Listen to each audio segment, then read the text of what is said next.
Hi friends, ಎಲ್ಲರೂ ಹೇಗಿದ್ದೀರಾ? Welcome to my YouTube channel. ಇವತ್ತು ನನ್ನ ಯೂಟ್ಯೂಬ್ ಚಾನಲಲ್ಲಿ ನಾನು ಚಿಕನ್ ಫ್ರೈ ಮಾಡ್ತಾ ಇದ್ದೀನಿ. ಚಿಕನ್ ಫ್ರೈ ಹೇಗೆ ಮಾಡೋದು ಅಂತ ನೋಡ್ಕೊಂಬರೋಣ ಬನ್ನಿ. ಮೊದಲಿಗೆ ಅದಕ್ಕೆ ಬೇಕಾಗಿರೋ ಸಾಮಗ್ರಿ ಏನು ಅಂತ ತೋರಿಸ್ತೀನಿ. ಚಿಕನ್ ಫ್ರೈ ಮಾಡೋದಕ್ಕೆ 1 kg ಅಷ್ಟು ಚಿಕನ್ ತೊಗೊಂಡಿದ್ದೀನಿ. ಹಾಗೆ ಆನಿಯನ್ ತೊಗೊಂಡಿದ್ದೀನಿ 2 ಮೀಡಿಯಮ್, ಟೊಮೊಟೊ 2 ಮೀಡಿಯಮ್ ತೊಗೊಂಡಿದ್ದೀನಿ. ಹಾಗೆ ಬೆಳ್ಳುಳ್ಳಿ 15 ಹೆಸರು ತೊಗೊಂಡಿದ್ದೀನಿ. ಶುಂಠಿ ಸ್ವಲ್ಪ ತೊಗೊಂಡಿದ್ದೀನಿ. ಹಾಗೆ ಚಕ್ಕೆ, ಲವಂಗ ಒಂದು 5 ತೊಗೊಂಡಿದ್ದೀನಿ. ಅದಕ್ಕೆ ಬೇಕಾಗಿರೋದು ಎಣ್ಣೆ, ಖಾರದ ಪುಡಿ, ಅರಿಶಿನ ಪುಡಿ, ಧನಿಯಾ ಪುಡಿ, ಗರಂ ಮಸಾಲ, ಉಪ್ಪು, ಕೊತ್ತಂಬರಿ, ಪುದೀನ. ಸೊ ಇವಾಗ ಚಿಕನ್ ಫ್ರೈ ಹೇಗೆ ಮಾಡೋದು ಅಂತ ನೋಡೋಣ. ಚಿಕನ್ ಫ್ರೈ ಮಾಡೋದು ಮೊದಲಿಗೆ ಸ್ಟವ್ ಅಂಟಿಸ್ಕೊಳ್ಳೋಣ. ಸ್ಟವ್ ಅಂಟಿಸಿದ್ಮೇಲೆ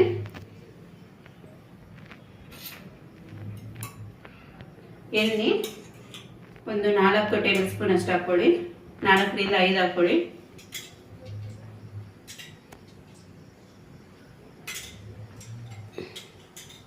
ಎಣ್ಣೆ ಸ್ವಲ್ಪ ಬಿಸಿಯಾಗಿ ಅಷ್ಟರಲ್ಲಿ ಇದು ಲೋ ಫ್ಲೇಮ್ ಇಟ್ಬಿಟ್ಟು ಅಷ್ಟರೊಳಗಡೆ ನಾವು ಈ ಚಕ್ಕೆ, ಲವಂಗ ಇದನ್ನೆಲ್ಲ ಚೆಚ್ಕೊಂಡ್ಬರೋಣ.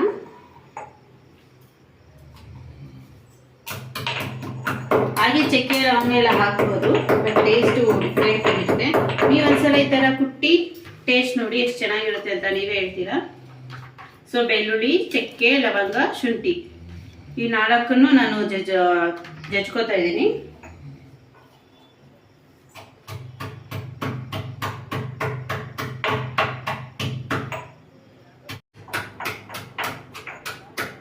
ತುಂಬಾ ನುಣ್ಣಗಾಗೋ ಅವಶ್ಯಕತೆ ಏನಿಲ್ಲ ಫ್ರೆಂಡ್ಸ್. ನೋಡಿ ಇಷ್ಟು ಮಾತ್ರ ಆದರೆ ಸಾಕು, ಸ್ವಲ್ಪ ಆದರೂ ಸಾಕು. ಸೊ ಇದನ್ನ ಎಣ್ಣೆ ಕಾದಿದೆ, ಸೊ ಅದರೊಳಗಡೆ ಹಾಕ್ಕೊಳ್ಳೋಣ. ಸೊ ಈ ಶುಂಠಿ, ಬೆಳ್ಳುಳ್ಳಿ ಮತ್ತು ಚಕ್ಕೆ, ಲವಂಗ ಹಾಕ್ಕೊಂಡಿದ್ದೀನಿ.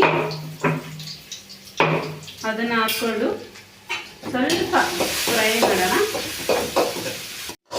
ನೋಡಿ ಫ್ರೆಂಡ್ಸ್, ಸ್ವಲ್ಪ ಫ್ರೈ ಆಗ್ತಾ ಇದ್ದಕ್ಕೆ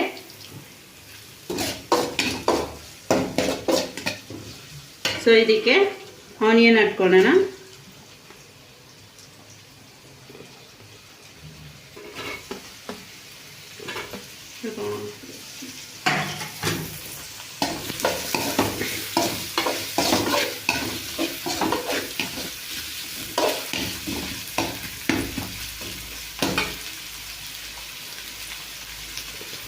ಇದು ಬೇಗ ಬ್ರೌನ್ ಕಲರ್ ಬರಬೇಕಂದ್ರೆ ನಾವು ಉಪ್ಪನ್ನು ಸೇರಿಸ್ಕೋಬೇಕು. ಉಪ್ಪು ಸ್ವಲ್ಪ ಹಾಕ್ಕೊಡಿ.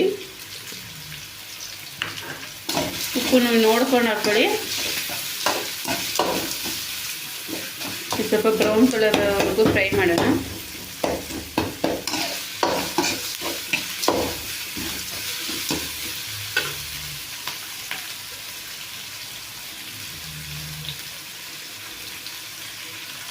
ಫ್ರೆಂಡ್ಸ್, ಇದು ಬ್ರೌನ್ ಕಲರ್ ಆಗಿದೆ.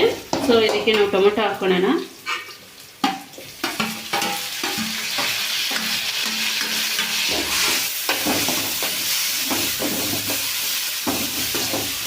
ಟೊಮೊಟೊ ಸಹ ಫ್ರೈ ಆಗೋವರೆಗೂ ವೆಯ್ಟ್ ಮಾಡೋ ಅವಶ್ಯಕತೆ ಏನಿಲ್ಲ, ಚಿಕನ್ ಜೊತೆ ಫ್ರೈ ಆಗುತ್ತೆ. ಟೊಮೊಟೊ ಹಾಕಿದ್ಮೇಲೆ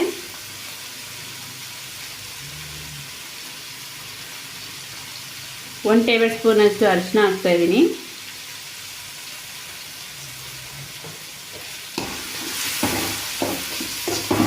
ಅರಿಶಿನ ಹಾಕಿ ಸ್ವಲ್ಪ ಮಿಕ್ಸ್ ಮಾಡಿ.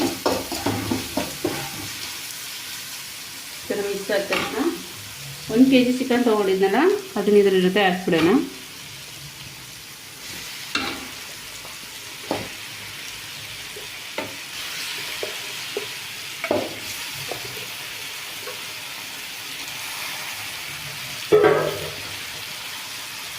ಒಂದು kg ಚಿಕನ್ ಹಾಕಿ ಸ್ವಲ್ಪ ಮಿಕ್ಸ್ ಮಾಡೋಣ.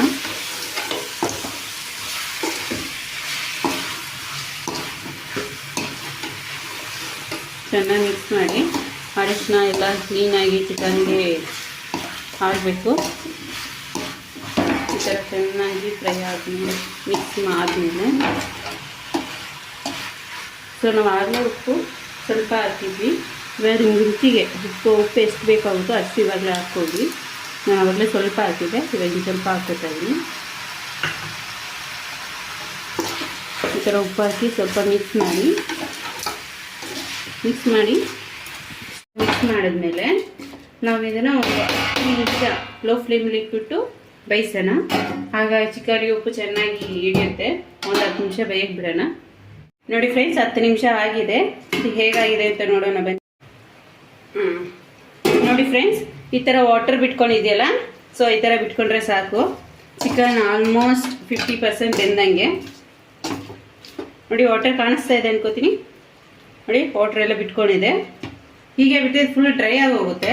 ಸೊ ನಾವು ಇವಾಗಲೇ ವಾಟರ್ ಬಿಟ್ಟಾದ್ಮೇಲೆ ಇದಕ್ಕೆ ಬೇಕಾಗಿರೋ ಮಸಾಲೆ ಹಾಕ್ಕೊಳ್ಳೋಣ. ಅದಕ್ಕೆ ಮೊದಲಿಗೆ ನಾನು ಖಾರದ ಪುಡಿ ಹಾಕ್ಕೋತಾ ಇದ್ದೀನಿ. ಒಂದು 3 ಟೇಬಲ್ ಸ್ಪೂನ್ ಅಷ್ಟು ಹಾಕ್ಕೋತೀನಿ. 3 ಟೇಬಲ್ ಸ್ಪೂನ್ ಅಷ್ಟು ಹಾಕಿದ್ದೀನಿ. ಸೊ ಇದಕ್ಕೆ ಧನಿಯಾ ಪುಡಿ ಒಂದು 2 ಟೇಬಲ್ ಸ್ಪೂನ್ ಅಷ್ಟು ಹಾಕ್ತೀನಿ. ಹಾಗೆ ಗರಂ ಮಸಾಲ 1.5 ಸ್ಪೂನ್ ಅಷ್ಟು ಹಾಕಿ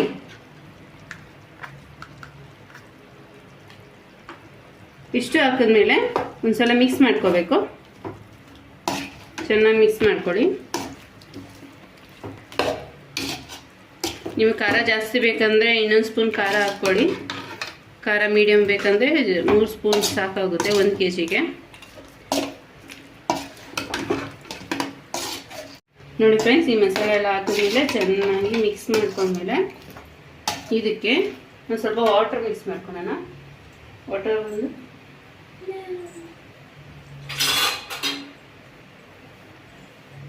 1 ಗ್ಲಾಸ್, 2 ಗ್ಲಾಸ್ ಹಾಕ್ಕೊಳ್ಳಿ ಸಾಕು.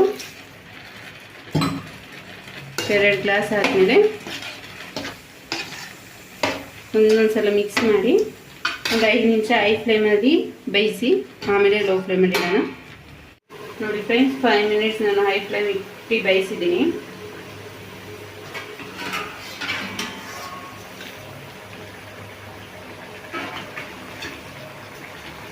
ನೋಡಿ ಸೈಡಲ್ಲೆಲ್ಲ ಆಯಿಲ್ ಬಿಟ್ಕೊಂಡಿದೆ, ಕಾಣಿಸ್ತಾ ಇದೆ ಅನ್ಕೋತೀನಿ. ಈ ಸೈಡಲ್ಲೆಲ್ಲ ಆಯಿಲ್ ಬಿಟ್ಕೊಂಡಿದೆ. ಸೊ ಈ ಥರ ಬಿಟ್ಟಿದ್ದಾದಮೇಲೆ ಒಂದೊಂದ್ಸಲ ಮಿಕ್ಸ್ ಮಾಡ್ಕೊಳ್ಳೋಣ.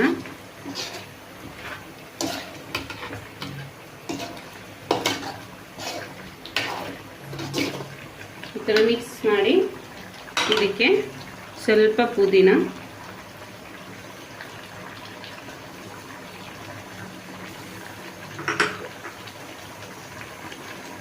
ಸ್ವಲ್ಪ ಕೊತ್ತಂಬರಿ,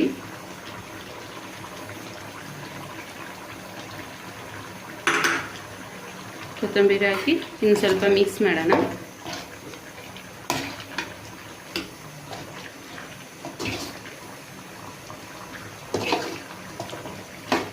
ಮಿಕ್ಸ್ ಮಾಡಿ ಒಂದು 5 ನಿಮಿಷ ಲೋ ಫ್ಲೇಮಲ್ಲಿ ಬೇಯಿಸ್ಬಿಡೋಣ.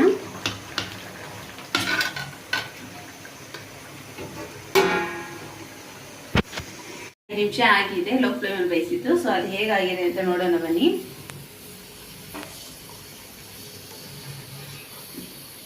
ನೋಡಿ ಫ್ರೆಂಡ್ಸ್, 5 ನಿಮಿಷ ನಾನು ಲೋ ಫ್ಲೇಮಲ್ಲಿ ಬೇಯಿಸಿದ ಮೇಲೆ ಆಯಿಲ್ ಫುಲ್ ಬಂದಿದೆ ಸೈಡಲ್ಲೆಲ್ಲ.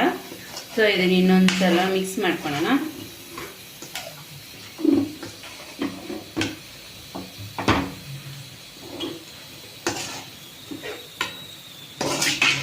ಚೆನ್ನಾಗಿ ಮಿಕ್ಸ್ ಮಾಡಿದ್ಮೇಲೆ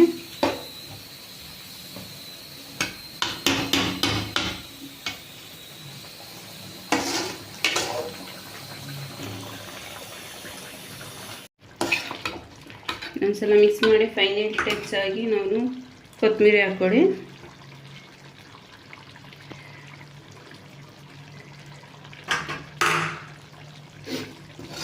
ಕೊತ್ತಂಬರಿ ಹಾಕಿ ಎಲ್ಲ ಹಾಕಿದ್ದೀನಿ. ಪರ್ಫೆಕ್ಟ್ ಆಗಿದೆ. ನಾನು ಇದಕ್ಕೆ ಕಾಂಬಿನೇಷನ್ ಆಗಿ ದೋಸೆ ತೊಗೊಂಡಿದ್ದೀನಿ. ನೀವು ಚಪಾತಿ, ರೈಸ್, ದೋಸೆ ಈ ಥರ ಏನು ಬೇಕಾದರೂ ತೊಗೊಳ್ಳೋದು. ಸೊ ಇದು ಹೇಗೆ ಬಂದಿದೆ ಅಂತ ನಾನು ಟೇಸ್ಟ್ ಮಾಡಿ ಹೇಳ್ತೀನಿ.